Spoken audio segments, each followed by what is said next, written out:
BA प्रथम वर्ष में आप सभी को प्रवेश मुबारक हो। आप में से बहुत सारे विद्यार्थियों ने समाजशास्त्र ऑप्ट किया है। आज उसी के संबंध में मैं यहाँ पर आपको जानकारी दूंगी। बहुत सारे विद्यार्थियों ने समाजशास्त्र पहली बार ऑप्ट किया होगा, यानी पहली बार पढ़ने के लिए आए होंगे, और बहुत सारे विद्यार्थियों ने या कुछ विद्यार्थियों ने हो सकता है 11th-12th लेवल पर भी इस विषय को पढ़ा हो।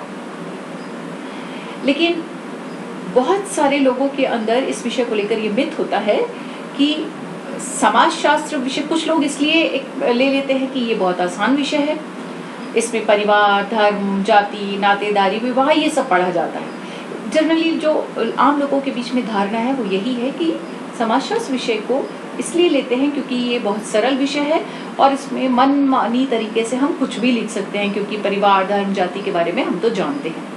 ये एक बहुत बड़ा भ्रम है, ये एक बड़ा मिथ है। मैं ये कहने की कोशिश नहीं कर रही कि ये विषय कठिन है, लेकिन ये भी एक भ्रम है कि ये विषय बहुत आसान है और बिना हम किसी मदद के, बिना हम किसी डिस्कशन के, बिना किसी बहुत डीप नॉलेज के हम इस विषय को आसानी से कर सकते हैं। ये भी लोगों के बीच में एक भ्रम है। इसमें केवल परिवार, धर्म, जाति, नातेदारी को नहीं समझा जाता है, बल्कि पूरे समाज को, पूरे वैश्विक समाज को समझने की एक कोशिश की जाती है इस विषय के माध्यम से। जैसे कि आप नाम से ही जानते हैं कि इस विषय का नाम है समाजशास्त्र, सोशियोलॉजी। तो समाजशास्त्र यानी समाज का अध्ययन करने वाला विषय या समाज का अध्ययन करने वाला विज्ञान या विषय, आप जो भी कह सकते हैं। हम बहुत डिटेल में जब हम इसके लेसन से स्टार्ट करेंगे आपके साथ, तब हम समाजशास्त्र क्या है, इसकी उत्पत्ति कैसे हुई, इसका बैकग्राउंड क्या है, कौन कौन से ऐसे समाजशास्त्री हैं या वो समाज वैज्ञानिक है जिन्होंने इस विषय में योगदान दिया और इसको विस्तार दिया, क्या क्या इसका विषय क्षेत्र है, इसका स्कोप क्या है, इसका नेचर क्या है, इसका अन्य समाज विज्ञानों से क्या संबंध है, किस मेथड से या किस अप्रोच से, किस पर्सपेक्टिव से हम इसमें जो कंटेंट है उसकी स्टडी करते हैं। ये सब चीज़ें आपकी बात के मतलब हम जब फर्स्ट यूनिट स्टार्ट करेंगे तब हम ये सब चीज़ें जानने की कोशिश करेंगे। आज जो मैं आपको प्रथम लेक्चर के माध्यम से आप लोगों से रूबरू हो रही हूँ, उसका मेन मकसद मेरा यही है कि हमारे सामने जो विद्यार्थी आते हैं इस विषय को लेकर, तो कुछ ऐसे विद्यार्थी जैसे मैंने बताया जिसने कभी नहीं पढ़ा या किसी ने सिर्फ अपने बड़े भाई बहन के कहने पर या पेरेंट्स के कहने पर या अपनी फ्रेंड्स के कहने पर यह विषय ले लिया कि ये विषय बहुत आसान है इसलिए इस विषय को ले लो। तो बाय चॉइस अगर आपने लिया है तो बहुत अच्छा है, अगर बाय चॉइस नहीं लिया है तब भी इस विषय को पढ़ने के बाद आपको ये महसूस होगा कि आपका ये निर्णय बिल्कुल सही था। हम समाज के बारे में बहुत सारे विषयों में पढ़ते हैं, जैसे आप हिस्ट्री पढ़ते हैं, ज्योग्राफी पढ़ते हैं, पॉलिटिकल साइंस, पब्लिक एड, आप जितने भी विषय पढ़ते हैं उन सब में कहीं ना कहीं समाज के बारे में हम थोड़ा बहुत पढ़ते हैं, पार्शली पढ़ते हैं, क्योंकि कोई भी विषय ऐसा नहीं है, कोई भी विषय सामग्री ऐसी नहीं है जो समाज के बाहर एग्जिस्ट करती हो। तो नेचुरली है, सब में समाज के बारे में थोड़ा बहुत आता है, चाहे वो अर्थशास्त्र हो, राजनीति शास्त्र हो, दर्शन शास्त्र हो। लेकिन समाजशास्त्र एकमात्र ऐसा विषय है जो इन सबको अपने अंदर समाहित कर इन सब के बारे में भी आपको बताता है।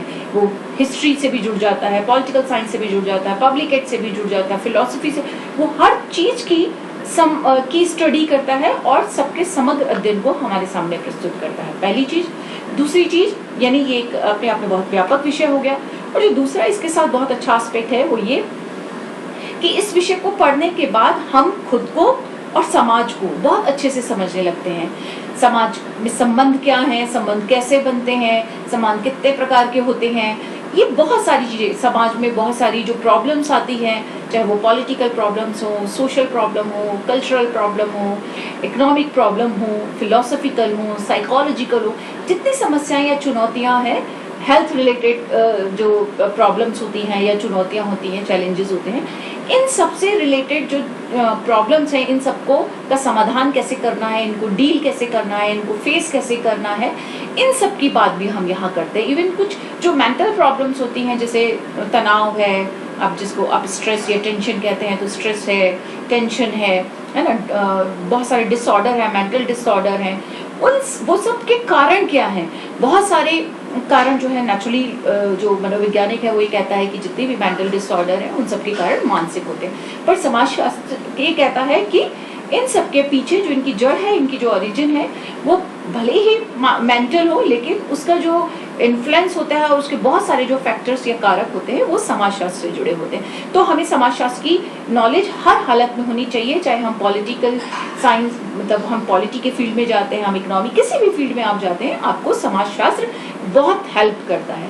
अब सवाल उठता है, जनरली लोगों के दिमाग में आता है कि अगर टीचर बनना है तो इस विषय को ले लो, इससे ज्यादा इसका कोई स्कोप नहीं है। ये हम रूबरू होते हैं, मतलब अधिकतर टीचर्स के पास जब पेरेंट्स आते हैं तो यही कहते हैं, इस विषय को जब हम सजेस्ट करते हैं कि आप ये विषय ले लीजिए या आपने ये विषय लिया है, तो वो पूछते हैं कि इस विषय को पढ़कर क्या कर सकते हैं, सिर्फ टीचर बन सकते हैं। नो डाउट टीचर एक प्रोफेशन है ना। तो आपने अगर बीएड किया है तो आप बीएड में जाएंगे तो आप स्कूल टीचर बन जाएंगे, और अपने अगर इसमें यूजी में आपके पास सोशियोलॉजी था, पीजी में आपने सोशियोलॉजी लिया, फिर नेट और पीएचडी कर लेते हैं तो आप कॉलेज और यूनिवर्सिटी लेवल पे प्रोफेसरशिप में जा सकते हैं। नो डाउट ये तो एक ऐसा फील्ड है जो सबको पता है, लेकिन सबको ही लगता है केवल इसी ही फील्ड में जा सकते हैं, वो गलतफहमी है। बहुत सारे फील्ड हैं, मैं जिनमें से कुछ की यहाँ चर्चा कर देती हूँ। जैसे गाइडेंस काउंसलर है, ठीक है, तो काउंसलर का बहुत बड़ा फील्ड होता है। ऐसा नहीं होता कि काउंसलिंग केवल साइकोलॉजी के फील्ड में होती है, मनोविज्ञान के फील्ड में होती है और मेंटल डिसऑर्डर से रिलेटेड होती है।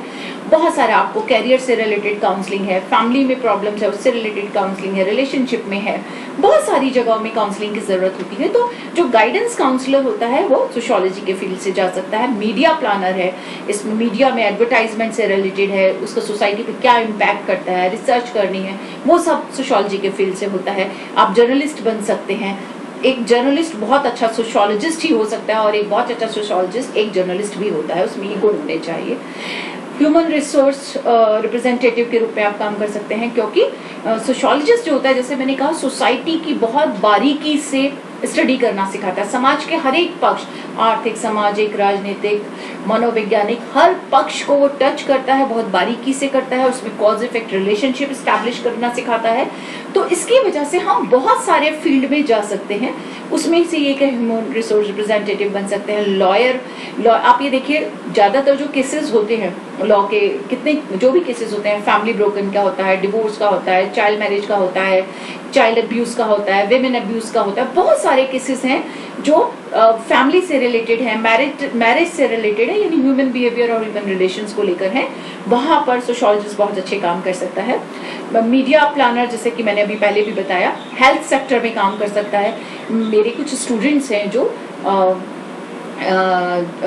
यहाँ राजस्थान में ही और राजस्थान के बाहर भी जो कैंसर हॉस्पिटल है या ऐसे हॉस्पिटल है जहाँ पर ऐसी बीमारियों का इलाज होता है जो लाइलाज है, ऐसे पेशेंट वहाँ भर्ती हैं जो लाइलाज हैं, जिनको ऐसी बीमारी है जो लाइलाज है या बहुत डिप्रेसिव मोड में चले गए हैं, उनको अपनी लाइफ के प्रति कोई लगाव नहीं रह गया है, उनको लगता है कि मतलब वो जीवन समाप्त होने से पहले ही अपना जीवन हार गए हैं या जीने की उनमें जो ललक है वो नहीं है। तो ऐसे लोगों को लाइफ स्किल सिखाना, उनको लाइफ के साथ कोप अप कराना, उनमें पॉजिटिव इंस्टिंक्ट भरना, ये सब जो है एक सोशियोलॉजिस्ट बहुत बेहतर तरीके से कर सकता है और वो ये कर रहे हैं, बहुत सक्सेसफुल तरीके से इसको कर रहे हैं। फिर सोशल वेलफेयर ऑफिसर का पोस्ट होता है हर स्टेट सर्विसेज में।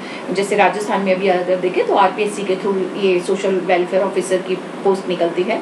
सोशल वर्कर बन सकते हैं, सर्वे रिसर्चर बन सकते हैं, इतने सारे रिसर्च फील्ड है, मैनेजमेंट के क्षेत्र में है, एकेडमिक क्षेत्र में है, हर चीज में पॉलिसी मेकर हैं, पॉलिसी के सोशल पॉलिसी के फील्ड में आप काम कर सकते हैं। मतलब यहाँ पर बहुत सारे फील्ड है, ऐसा कोई फील्ड, इवन आर्मी में भी सोशियोलॉजिस्ट को लगाते हैं।